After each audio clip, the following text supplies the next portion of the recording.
Welcome everybody to the Art of NFT Business. It is an early Monday morning here in New York and in Florida. We are excited to get this show going. We had a great show last week. We're going to have a good show this week, and let's get started. Give us that old disclaimer there, Florian. Okay, the usual. So we are not this is not financial advice. We're not financial advisor. This interview, there's no interview today, but we are just giving our opinion on the NFT space, and of course, do your own research. Awesome. And we are going to have a POAP for this this episode.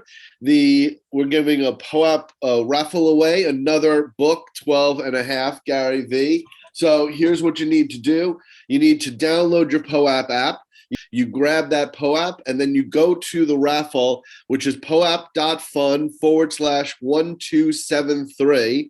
And you'll be able to get into the raffle because you have the POAP. You have to have the POAP before you enter the raffle. And we will have that raffle drawing on April 11th. All right. We've got a lot of news going on, Florian.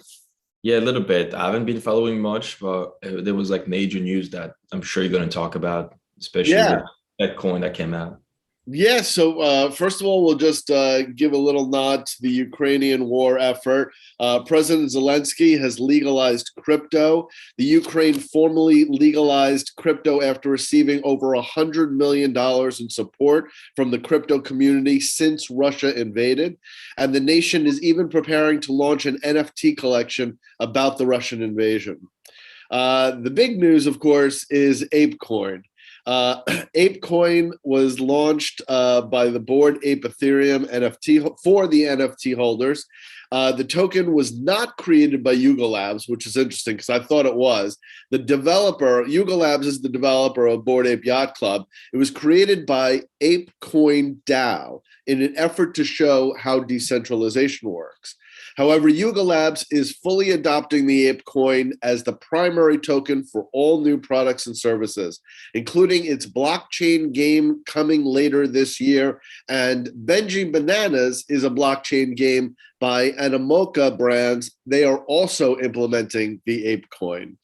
So if you were an ApeCoin holder, if you had a Bored Ape Yacht Club, or you would have gotten 10,000 ape per NFT. But Mutant Ape only got 2,000 ape. As of Friday, 10,000 ape were worth $140,000. And just 9 days ago, you could have bought an ape for just under $200,000. So you would have gotten 70% of your money back without selling your ape. There are some losers, however, because Bored Ape Kennel Club didn't receive any coins unless they were already paired with a Bored Ape or a Mutant Ape in that wallet. And if you owned a Bored Ape Kennel Club just by itself, you didn't get anything. What about what's going on in the world of NFTs and soccer, Florian? There's a bunch, but before we jumped in, I have a question. Maybe you probably know. What's the purpose of that ApeCoin? What can you do with it? Is it limited supply? Is how can you get some besides holding a Bored Ape Yacht Club NFT? Is there a way to buy it? I think I've seen it it was on Binance or something like that. Yes. So let me answer. That was a whole bunch of questions. Let me see if I can get some of those down. So there was a rollout to all of the Bored Ape Yacht Club holders and all the Mutant Ape holders. They got a portion of there is a finite number. I don't know what that number is. I'm assuming it's probably 1 billion or something like that. That's generally what these coins are coming out as. And then you can also buy it on an exchange. Now, what's it going to be used for? So if it's bought on an exchange and there is liquidity provided to it, there is a dollar amount for that coin. So like I had said, the 10,000 ape coins is actually $140,000.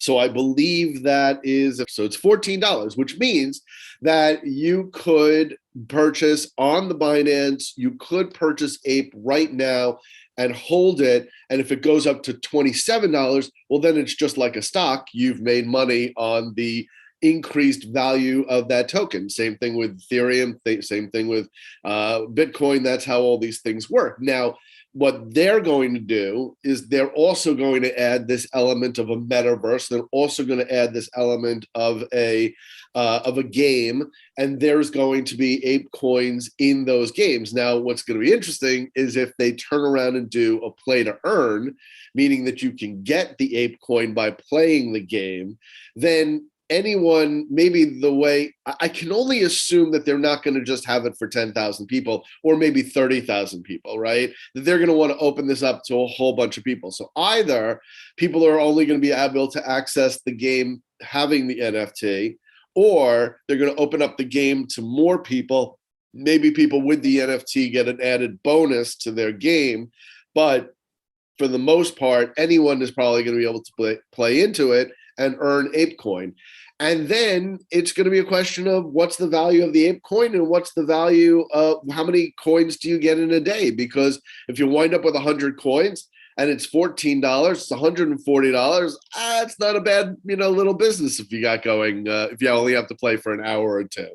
Yeah, but also like, can we imagine a world where, okay, we're going to have the metaverse.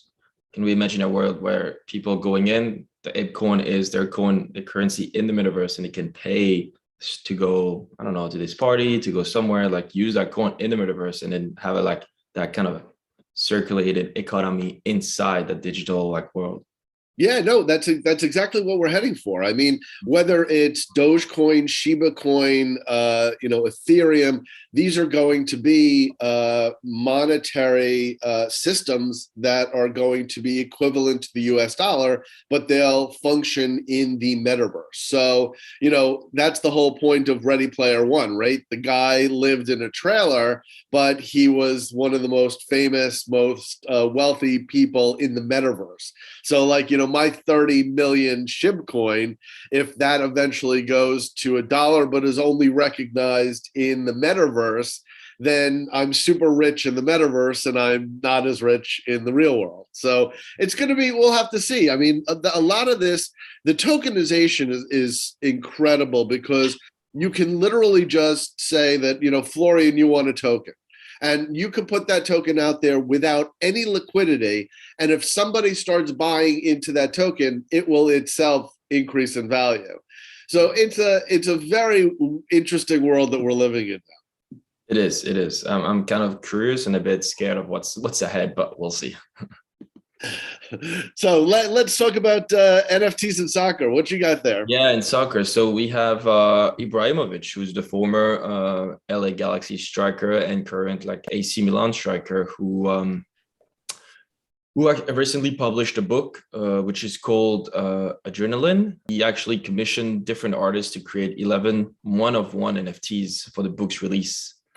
And we had the official presentation of the collection that took place in Milan. The artists, because they were kind of inspired by the cover of the book and some of Ibra's commitment that contained the book, because we know how influential and how not crazy, but he's kind of like a big personality in the world of football. So his book is probably pretty fun to read. And I'm sure like I haven't seen the NFTs that actually were released of him, but it sure would be really cool. But it shows how many professional athletes are getting into the NFT space. You ever play against him? I did, yes. It was my first year in 2018. We were in Galaxy and we ended up winning 3-2. Really one of the fun match I played because we were kind of losing and playing there and playing against him, and you don't realize when you get it on the game because you really focus on what you're doing, but it's after the game when you just look up and you're like, oh wow, okay, he's actually really tall, really big, and he's a big time player. So it's just fun to know that I played against him. That's awesome.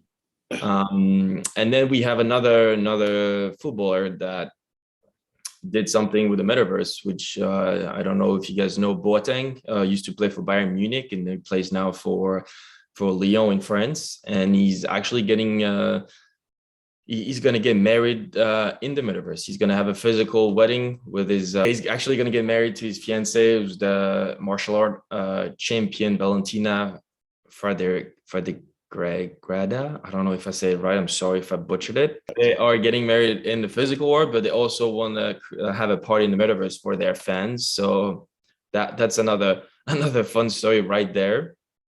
And we have also, well, there was a whole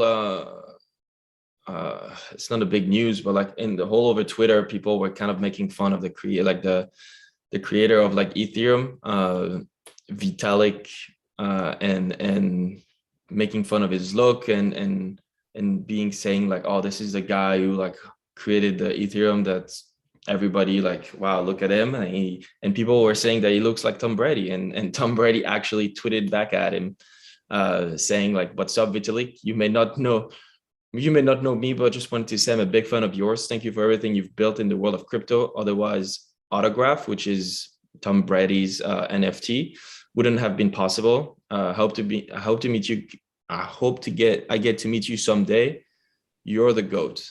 And because he said that because Vitalik kind of tweeted back at those like haters saying like, I don't know who Tom Brady is. So pretty funny story.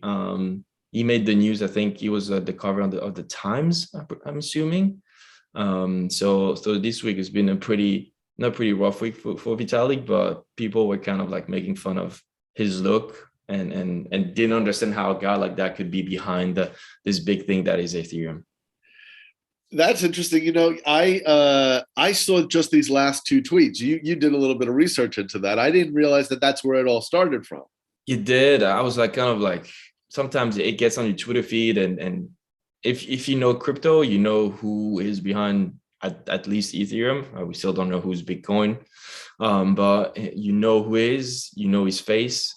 He looks what he looks like, and people tend to like, I don't know, is it jealousy? Is it, I don't know what it is, but they tend to make fun of it. And the whole Twitter space went crazy, and he was just hitting back at the haters, just like, oh, it's here like a little part of like different tweets on me, like it's funny, I like it, but he didn't really care. But it was funny when the people started mentioning Tom Brady. So for the new projects, what are you looking at? We didn't have a lot of time there is there something that you are looking at?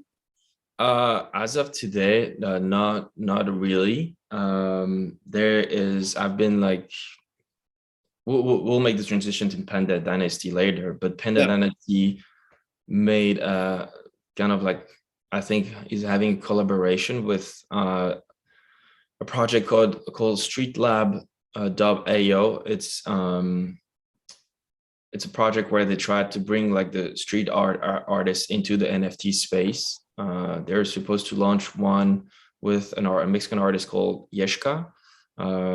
Really, I really like the art. I really like the idea behind it, trying to build a community where they support street art artists and then actually put them on the map. Because usually street art like usually being created and being replaced right away. That's their vision. So now they can have like a long-lasting footprint in the world of art. So that's what I'm looking at. I just started like talking and like joining the Discord 3 days ago. I talked to the founders, who's French. So we kind of started discussing back and forth the idea behind it. They're still building. It's a really young community. It's a really young project. So they're trying to do the things right, but it seems on track, and I really like it. So I submitted it to my community of the blue check, and we'll see what they think. But other than that, there's no real other project that I'm really looking at as of now.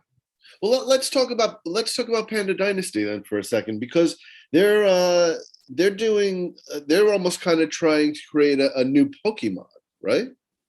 It seems like it. I think right now, like you kind of like took over what I used to do. Like I used to follow everything. Right now, I haven't had much time to follow what they're doing. I'm still stuck to the fact that they created that Pokemon Go like Panda Dynasty with 3D virtual where you have to catch them in real life. And I know that there's the new, I think it's either Click and Go game who's coming out, or another like thing of the treasure hunt that's coming out really soon. But I did not really see what they're trying to do with the cards or the collection, or I think you probably know more. Did you do that the VR game? Did you walk around and find the pandas?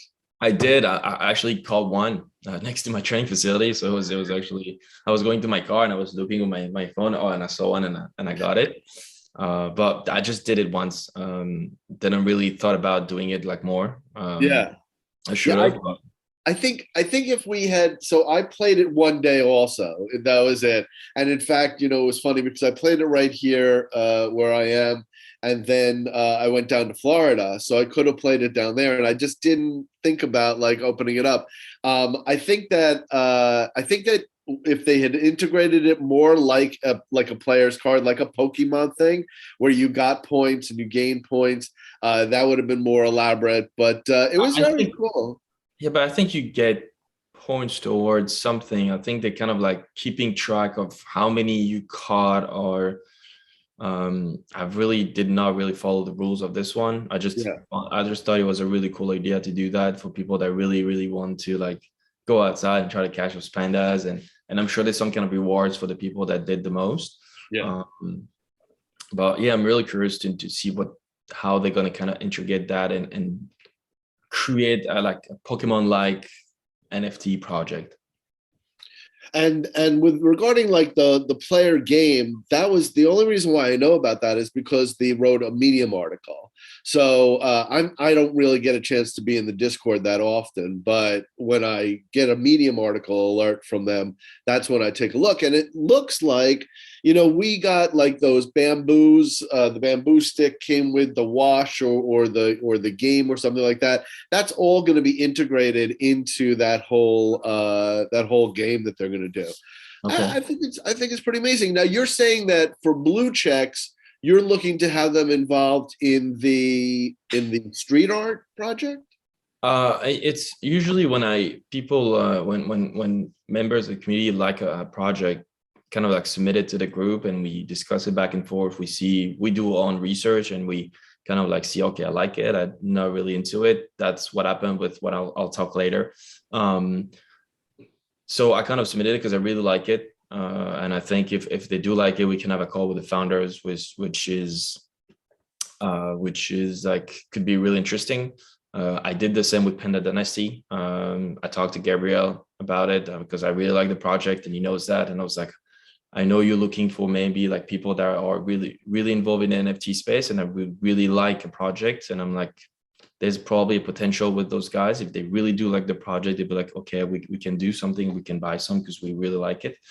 So I told my community about this project. We had a discussion and I introduced them to Gabriel and we started talking back and forth. We don't know where that will go, but I think it's really interesting for both, like getting involved in a project that has a solid background and a really like a vision for the future.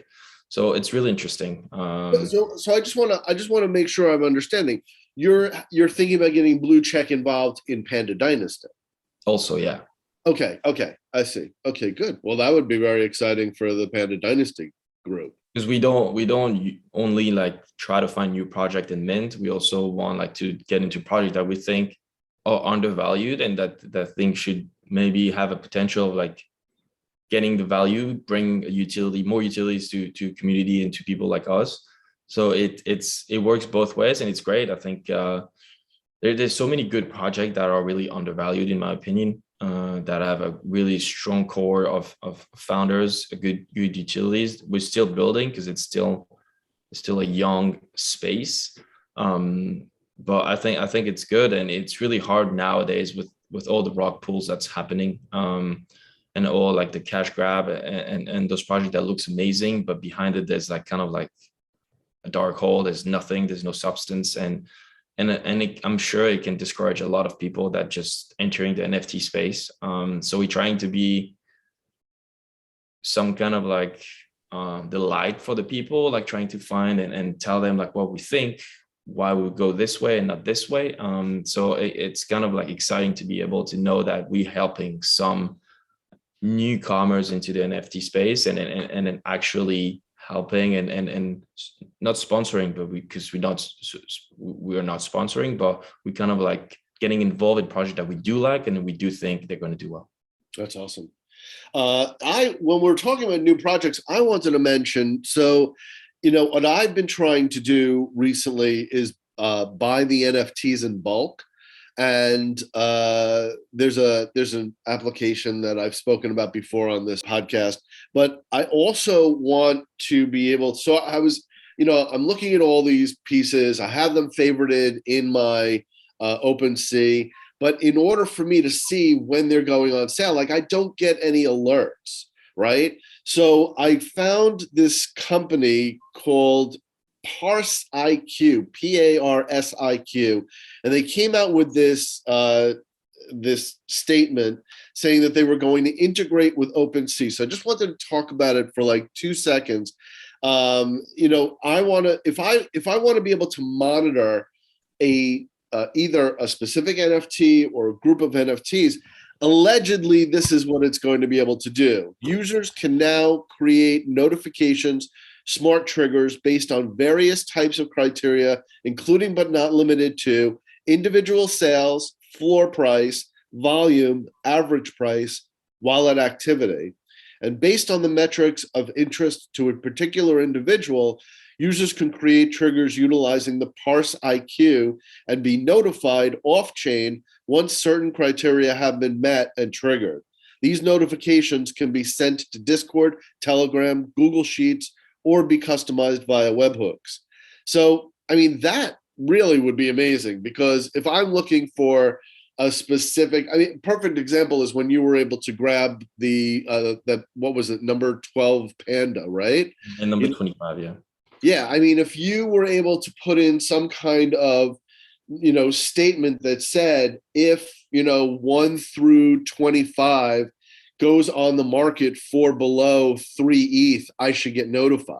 It's funny because it's some like it kind of simplify the research, because that's what kind of the majority of the people in this space that know what's going on do. It's like they go on those Rarity Sniper, Rarity Tools, Nifty Rarity or whatever, and then they just plug in their own research, and then okay, it takes time. It will be really helping to have those like notification come right away when something triggers, like when you want one of 100 in that, as you're saying, like in that price with that kind of criteria, and then you get the notification, you can click it, bring it straight to the page, and then buy it. That would simplify the research. That's for sure.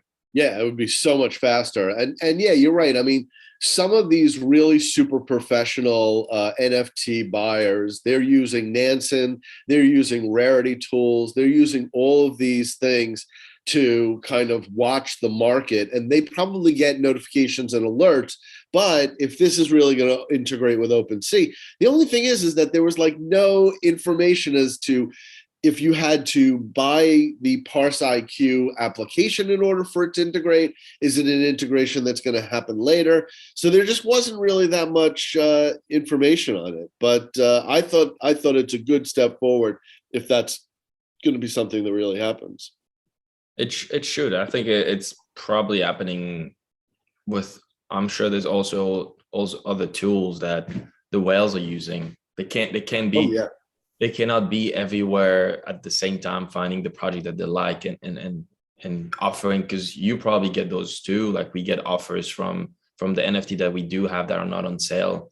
And so they're for sure using bots or any kind of like tools they've been able to create. So it's coming. It's not far away.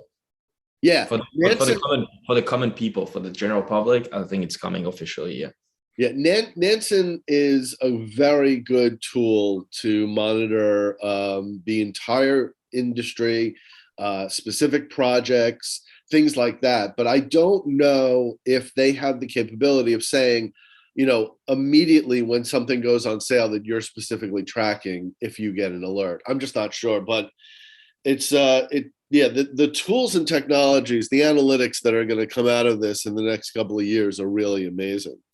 Let's we have to do some catch up on our old friends NFT projects.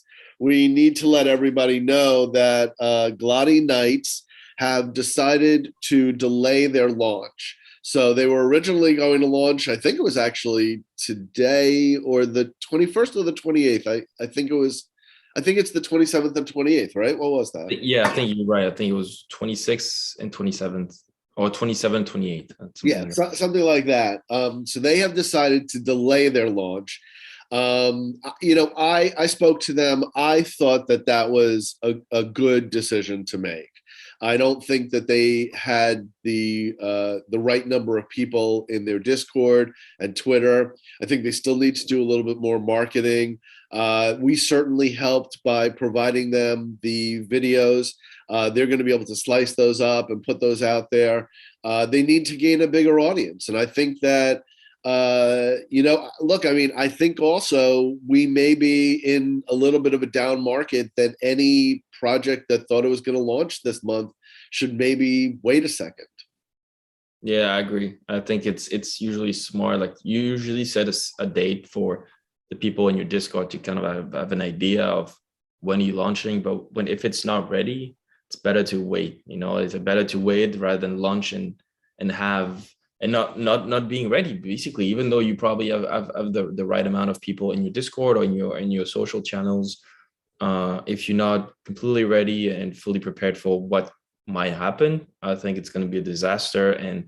And that's what happened with, we go back to Panda Dynasty. That's why the floor is so low, because they wanted to launch maybe too quickly, and they did not have all the tools prepared, and people were able to see at the reveal, see how rare they were, and then all the rare ones and not rare ones sold right away. So that's kind of what I wouldn't put that on Panda Dynasty. I would put that no, on when Panda Dynasty launched. Yeah, that's what I'm saying, because they were probably it was probably too early based on what they did, Well, I think, you have to kind of go back to when Panda Dynasty really launched, because that was really before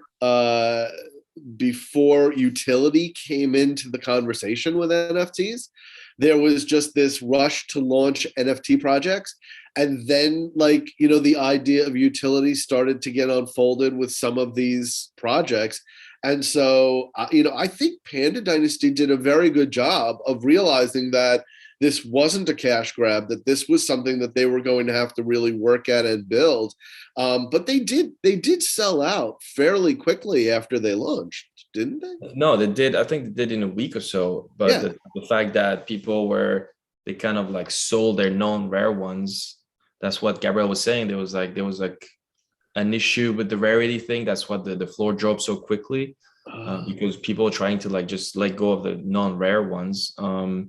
But I totally agree with you when you said that they did things right. I think they were really early in this utility space of the NFT.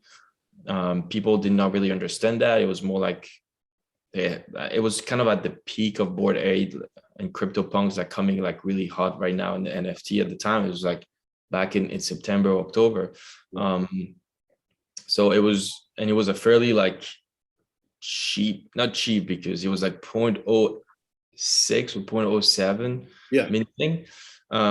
So I really do hope this floor is gonna rise, because what he's doing in the background, and then what he wants to do for his community and for this project is just it's just really, really, really interesting, and there's going to be a lot of value to it. So I really hope somehow people will understand it and be like, oh, this is a really good project to get into. Where is the floor right now? The floor is at 0.03. I think, I'm assuming. Let me check, but I think Panda Dynasty. It is at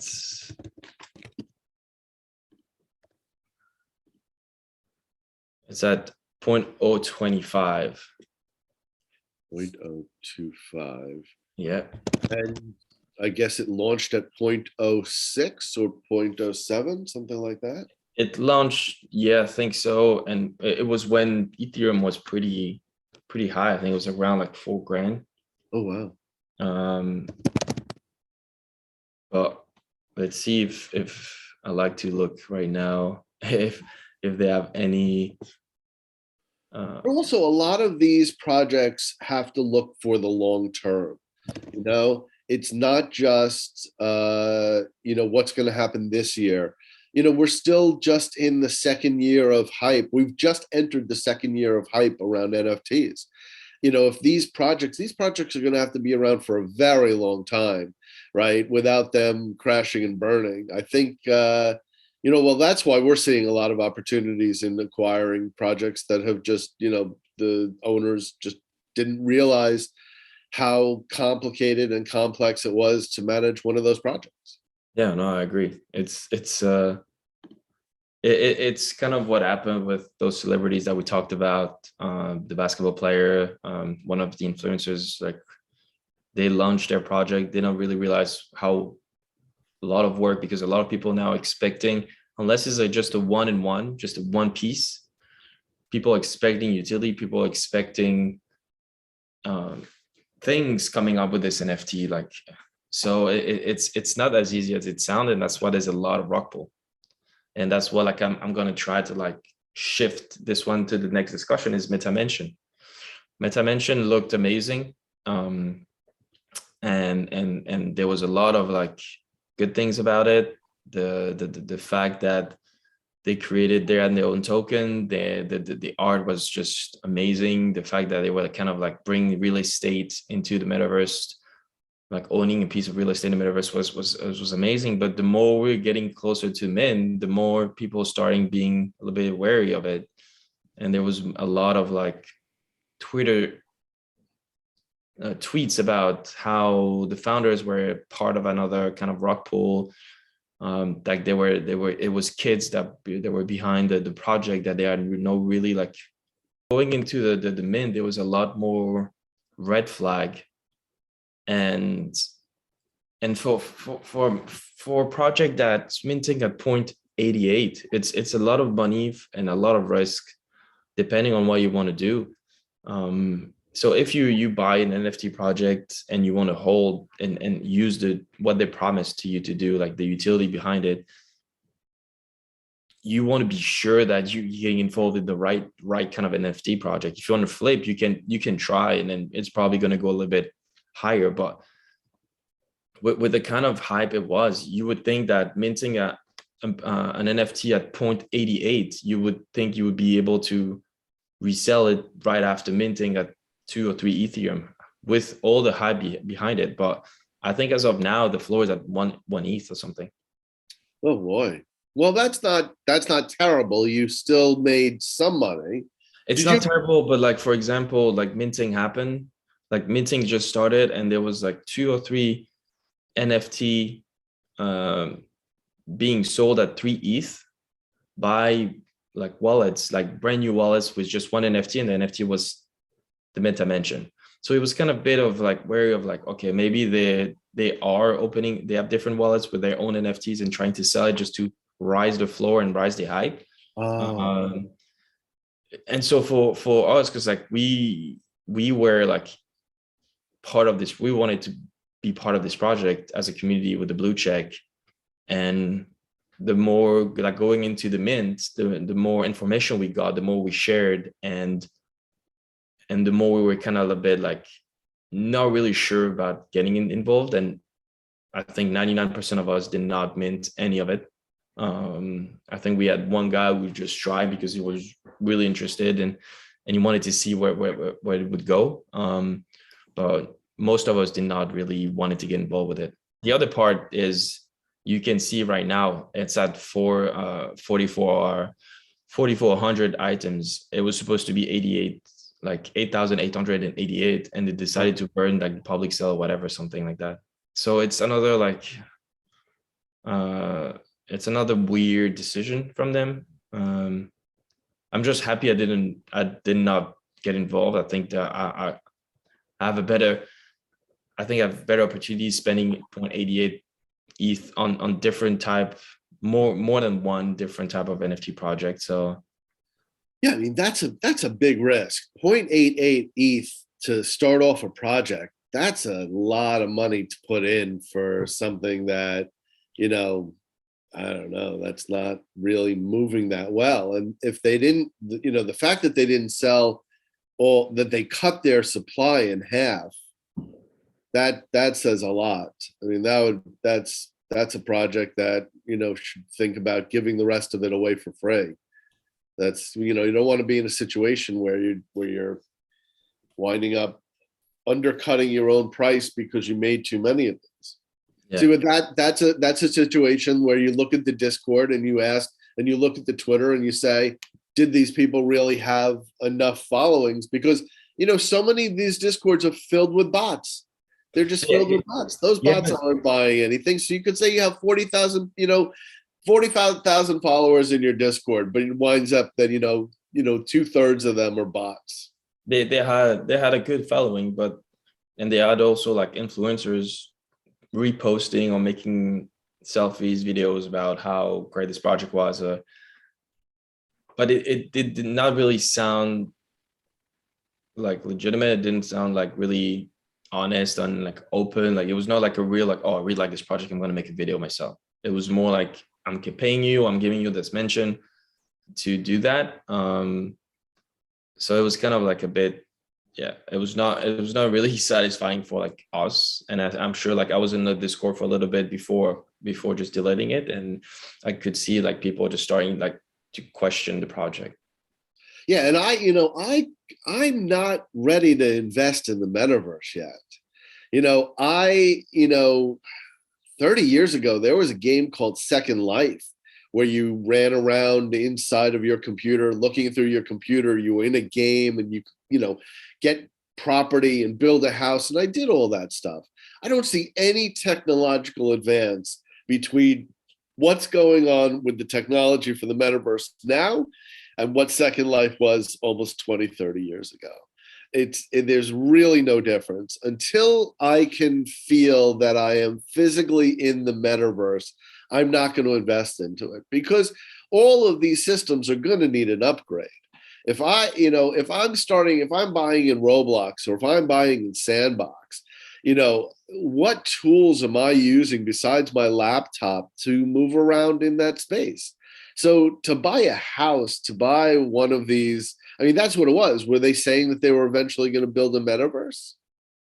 It was more like you can use this, like it was the first, they sold it as the first real piece of NFT, like real estate NFT and digital real estate that you could use in the metaverse.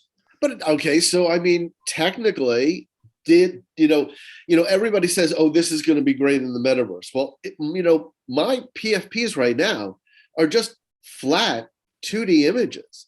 That's not what I want to use in the metaverse. So at some point, I'm going to have to hand in that NFT flat 2D token and go back to the company and say, okay, I want my metaverse skin. And I want this skin to work in every single metaverse that I have, that I'm connected to, whether it's Bored Ape Yacht Club, whether it's Sandbox, whether it's Roblox.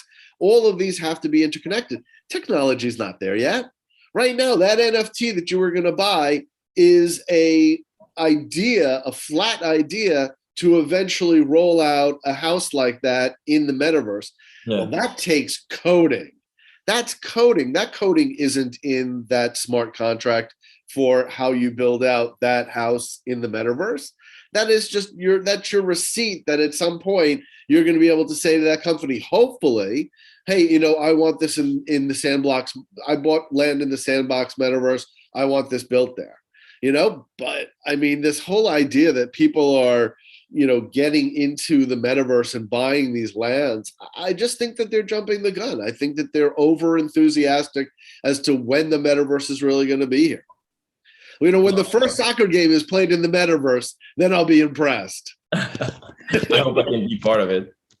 Yeah, absolutely. Well, there was a technology that was being worked on for the Japanese Olympics, that they were going to be able to virtually recreate the live interactions and gameplay for judo. They were working on judo, I think it was, or fencing or something like that.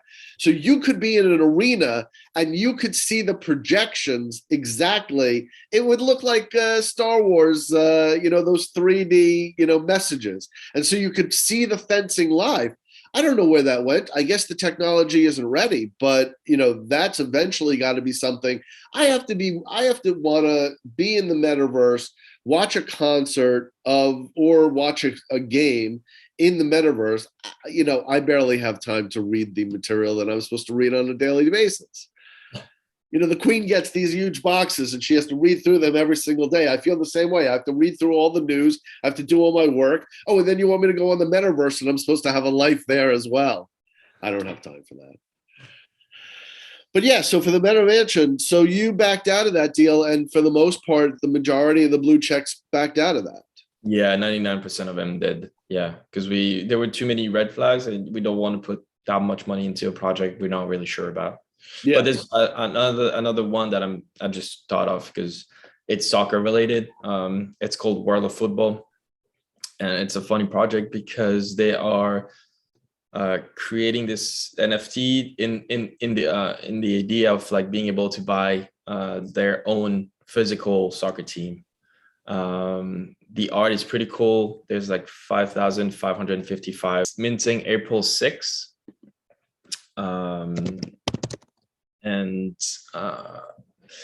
And yeah, we are involved with the blue check as well because we really like the idea. Of course, it's soccer related, and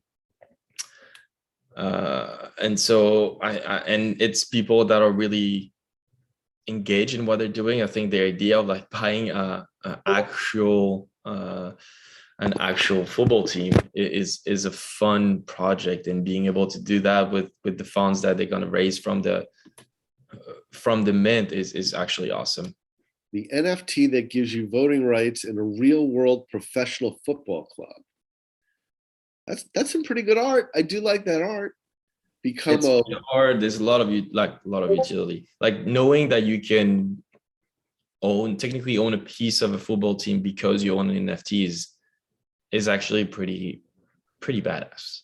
The World of Football is an NFT collection of 5,555 uniquely generated team captains with a variation of over 2 trillion different trait combinations that make each and every NFT one of a kind. Owning one of these captains will give you access to both digital and real life utilities like never seen before in an NFT project. Interesting. So they got community events.